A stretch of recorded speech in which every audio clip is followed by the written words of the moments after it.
Assalamualaikum warahmatullahi wabarakatuh. Perkenalkan, nama saya Windy Rahistianingsih dengan NIM C1C026118.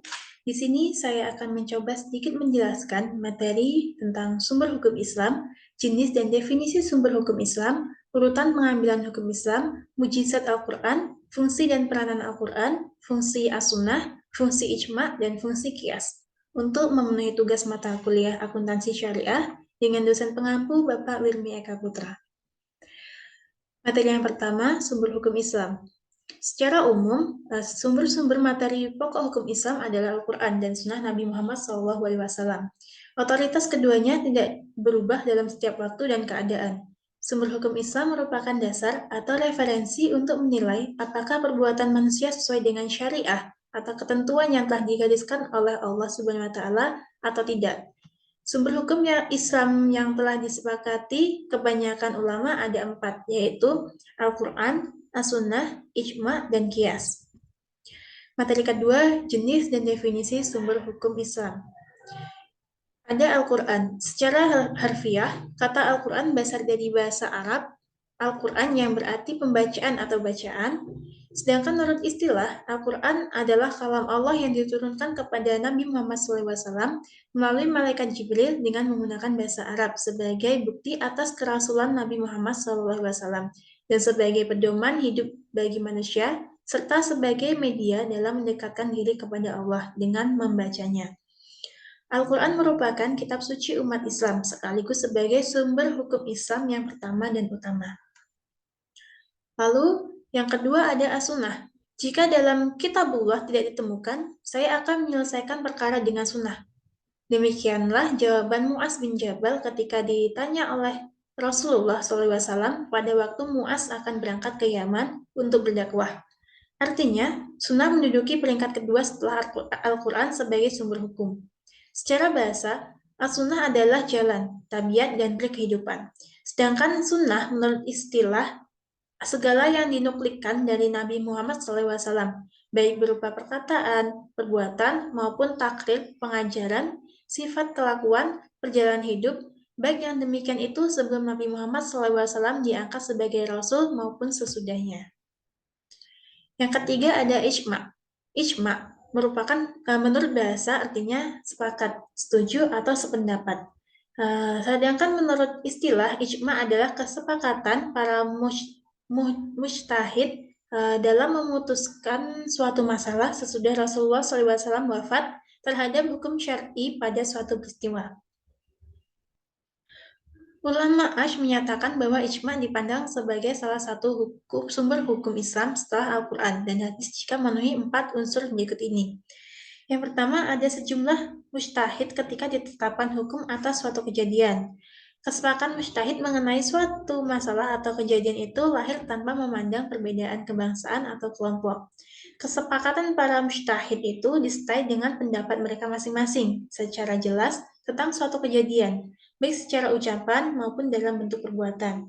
Kesepakatan semua mujtahid tersebut dapat diwujudkan dalam suatu hukum.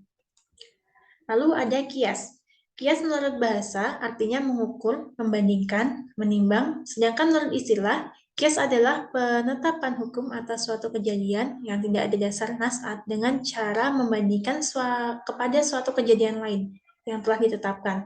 Hukumnya berdasarkan nas karena ada persamaan ilat antara kedua kejadian tersebut. Qiyas dapat dijadikan dasar hukum dalam semua bidang, kecuali bidang akidah dan ibadah.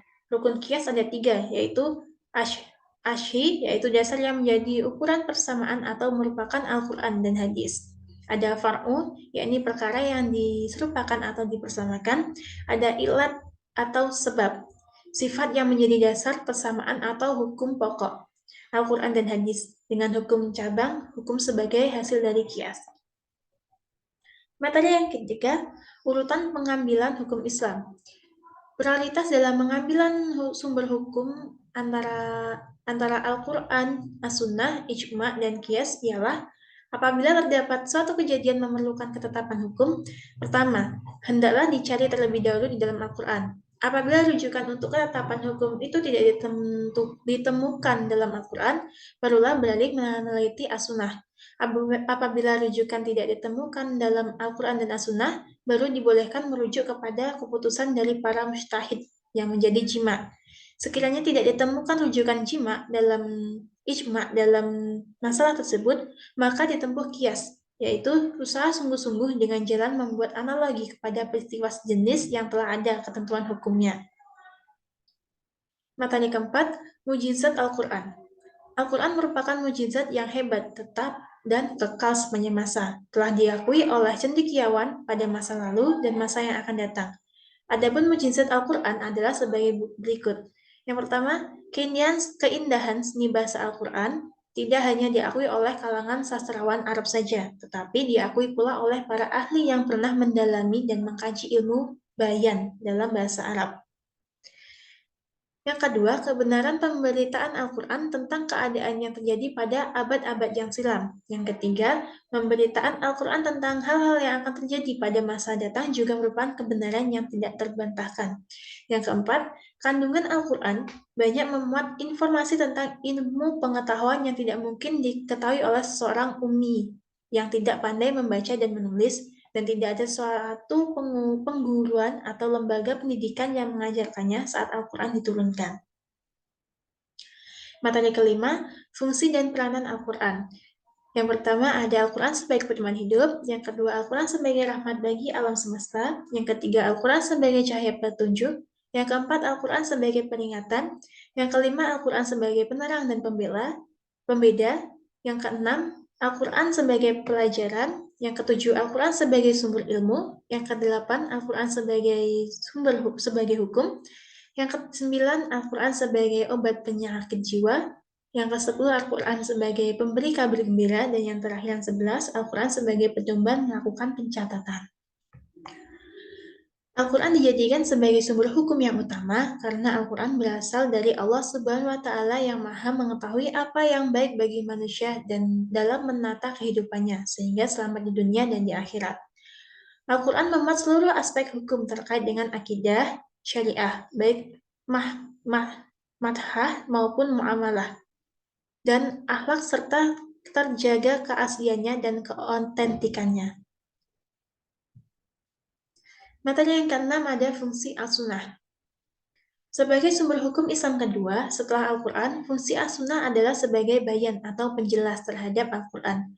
Fungsi bayan ini bisa berupa salah satu dari tiga fungsi, yaitu menetapkan dan menegaskan hukum-hukum yang ada dalam Al-Quran, seperti sabda Nabi tentang rukun Islam yang lima merupakan ketegasan dari firman Allah Subhanahu wa Ta'ala yang memerintahkan salat, zakat, puasa, dan haji.